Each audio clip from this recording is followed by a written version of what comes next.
Burfict did apologize to him and told him it wasn't intentional. In the second play, an alleged stomp on LeGarrette Blount after a late touchdown. So a decision on potential discipline for Burfict is expected no later than Wednesday afternoon, a league source telling ESPN. Stephen A., how should he be punished? It will not happen in all likelihood because it's really difficult to define what level, whether or not this warrants a suspension because of the things that were transpiring and the visual that they have. Not only that, measuring intent. Remember, he went low, he didn't go high. So because of that, he probably won't end up getting suspended. It is my opinion, and I hate to say this, it's my opinion that Vontaze Burfict should be suspended at least a couple of games. I want to make sure that I'm clear about that, and I want to make sure that everybody understands I take no joy in saying that. This guy has had a very, very difficult upbringing. He's overcome a lot in his life. I'm quite sure he's a better person than he displays himself as being on the field, because you don't hear too much about him off the field. I remember last year, Max, in the interest of full disclosure, Pac-Man Jones, who I've known for many years, I've interviewed him on several occasions. I'm very, very fond of Pac-Man Jones. I think he's overcome a lot himself, and he's a really good brother. He called, and the conversation that we had ain't suitable for FCC airwaves at how he was going off in defense of his guy, Vontaze Burfict. The only reason I'm letting you guys know about that conversation is because Pac-Man Jones never hid the fact that it was okay for me to expose that conversation, because I would never do it otherwise. So he came to the defense of a Vontaze Burfict. But I would also tell you what I retorted. I retorted at the time the same thing I'm about to say now. Troy Vincent, VP Football Operations NFL. Derek Brooks, appeals officer. John Runyon, former congressman, former Philadelphia Eagle, who's now the VP for Policy and Rules Administration, who's the guy that will make that decision within the next day or so, along with a bevy of others, Merton Hanks and others. At one point in time or another in the career of Vontaze Burfict, I have spoken to these individuals. They have given him chance after chance after chance, okay? They have sat up there. I mean, as recently as a week ago, I had one of the dudes, you know, in the appeals department, talked about how Vontaze Burfict was reached out to. He has been called. He has been emailed. They have reached out to him. He won't return people's phone calls. He won't get back to them. And they still reached out to him to make sure he knew they were pleased with him. They were encouraged by him, not just the professionalism he was displaying on the field, but what he was saying in post-game interviews and beyond, et cetera, et cetera. And a week later, here we are. You find yourself, first of all, he stomped on Blount. It's clear he walked right into the scrum, and he put his foot on Blount, which is why Blount got up and shoved him. That's first of all. Secondly, you saw the low blow that he went to when he hit Martellus Bennett with. Okay? He's just standing there, and you literally dive for his leg. Those are career-threatening plays. You can rip somebody's cartilage. You can tear their ACL. You can do. You're trying to do that on purpose? Come on now. You can't have that. You can't have that. So something has to be done. I think right now, Max, this is the last thing I want to say. Somebody needs to look at Vontaze Burfict and ask him one simple question. Do you want to play in the NFL or not? Because they may not suspend him this time, but they are watching this dude, and they are not playing. They are not going to tolerate the kind of stuff that he gets himself into. I defended him at the beginning of the season. Remember that. You didn't. I can't defend this because you just fresh off of being suspended, and already you find yourself in the eye of the storm again. Makes no sense. The reason I didn't defend him earlier in the season is because going into that playoff game against Pittsburgh last year on Sports Nation, Michelle and Marcellus and I were discussing Burfict and what are the odds he's going to do something. And my whole point, I turned to the camera and say, look, all eyes of the world are on Burfict. He's not going to do something stupid now. I mean, that's not when a guy misbehaves, whenever he knows the spotlight's on him. And a week later. And going into that, and then it was highlighted on TV. They need 14 yards to be in field goal range. 22 seconds left. 22 seconds left. It's an incomplete. He hands them 15 yards. Pac-Man Jones had no culpability there.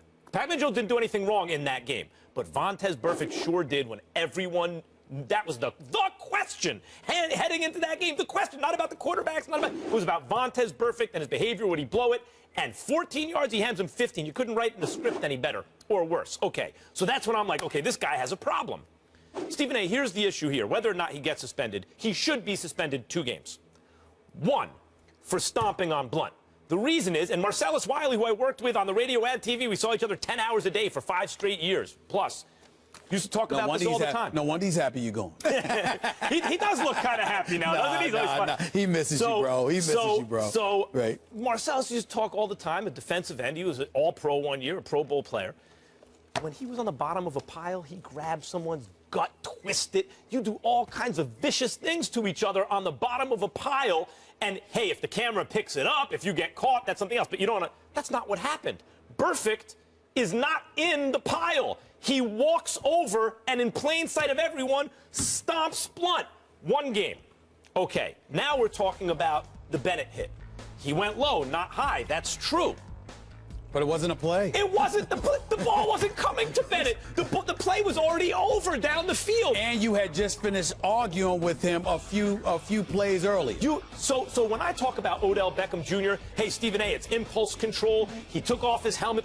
Those are relatively benign infractions, and I'm mad at Odell because he's actually hurting the team. But in Burfict's case, these are major infractions, injury-causing infractions, potentially career-ending infractions in Bennett's case, and it's hurting his team. That's a problem.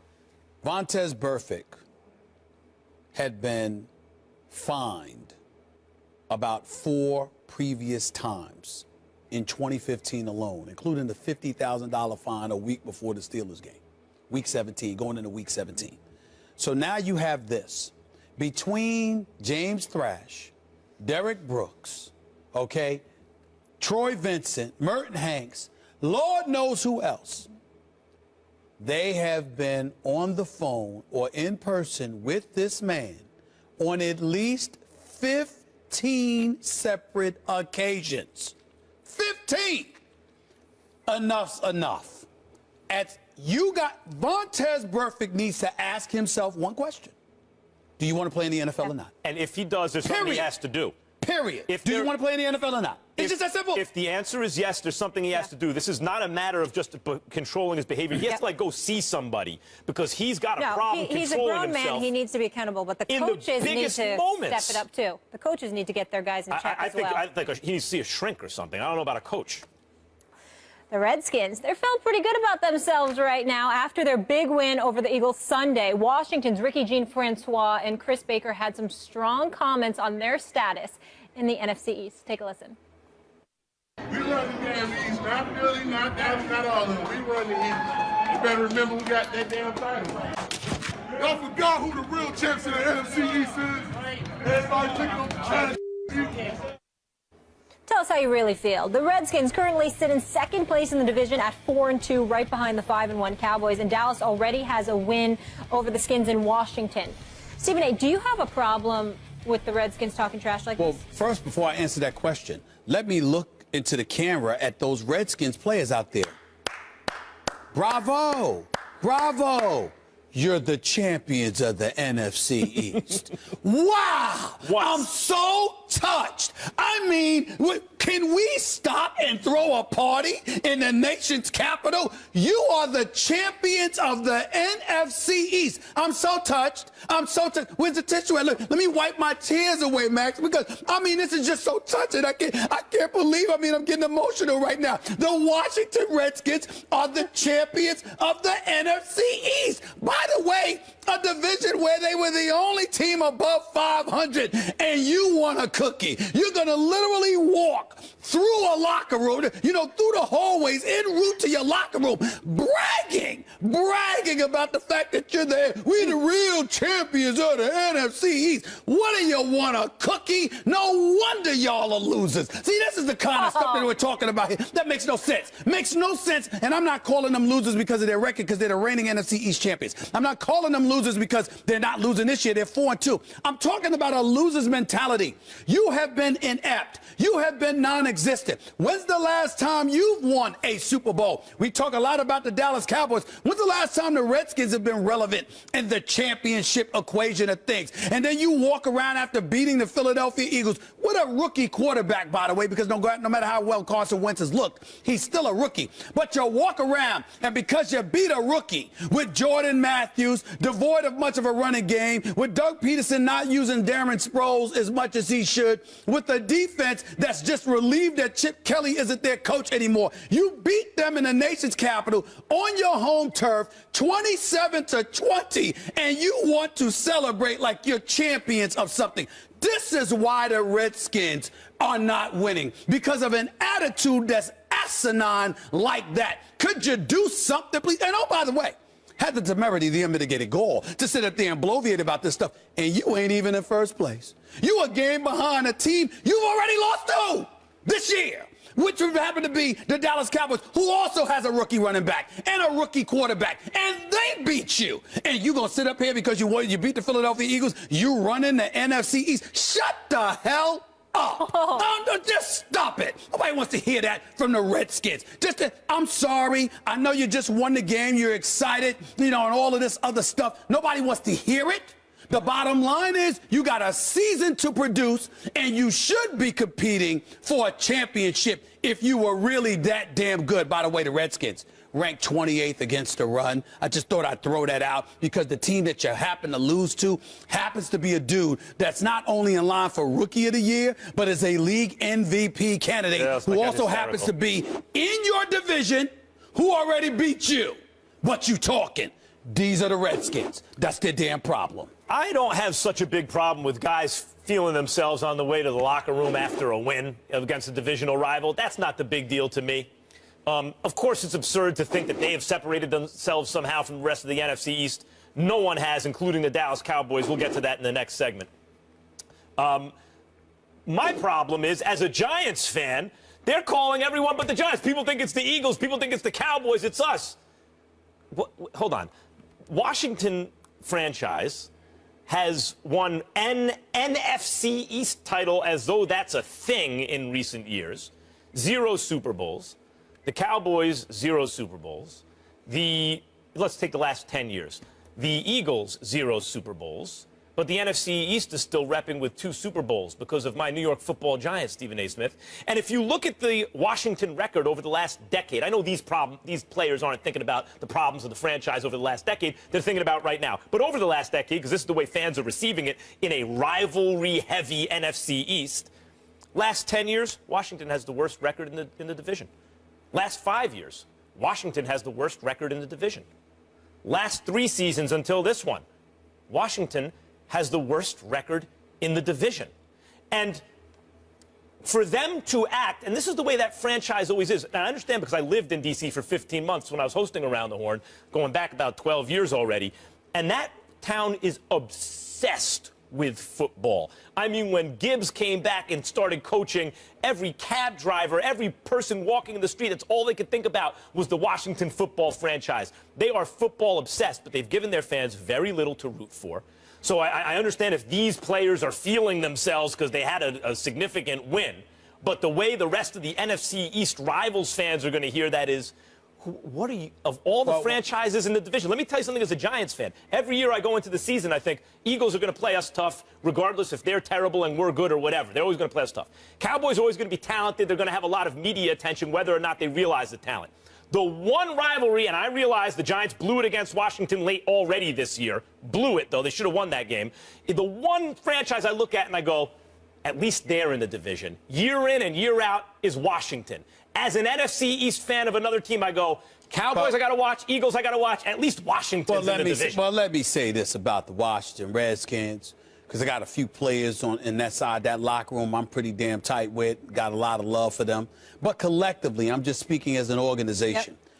I have been on the airwaves. We all know that I despise the Dallas Cowboys, but it's not because of the team. It's because of their fan base, because I think it's the most pathetic fan base in the history of America. I think they're disgusting. I can't stand Dallas Cowboy fans everywhere. I just can't stand them. Everybody knows this about me. I hate them. I really, really do. The fan base, not the team, but I hate the team because of their fans, okay?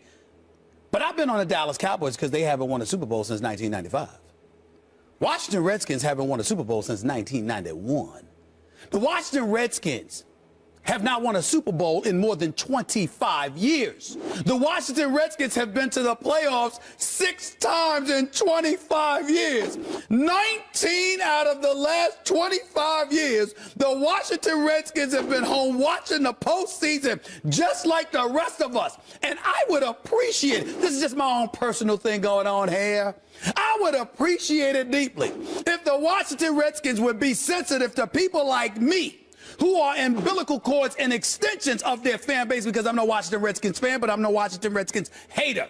But I have loved ones who are diehard fans of the Washington Redskins, and I would ask the Washington Redskins as a favor to them, just out of core decency alone, recognize the level of ineptitude that you have exercised for 2.5 decades and have the decency to shut the hell up and just go out there and win something more than an NFC East division that half the time is subpar. Could you win a playoff game? Could you make me a favor, please? Not do me a favor. Make me a favor, pretty please, with sugar on top. That's all I ask. That's all I ask. All I ask. Washington has not only not won a Super Bowl in a quarter century, because the Eagles have never won, but they've never been the dominant force in the division. Like the Giants twice in recent years were written off early in the season. No one was thinking about them in the preseason. They weren't supposed to do anything, and they won 2 Super Bowls. But you can argue, yeah, they've missed a lot of playoffs, fine. But they won 2 Super Bowls in the last decade. The Cowboys are always a central story in the NFL, good or bad,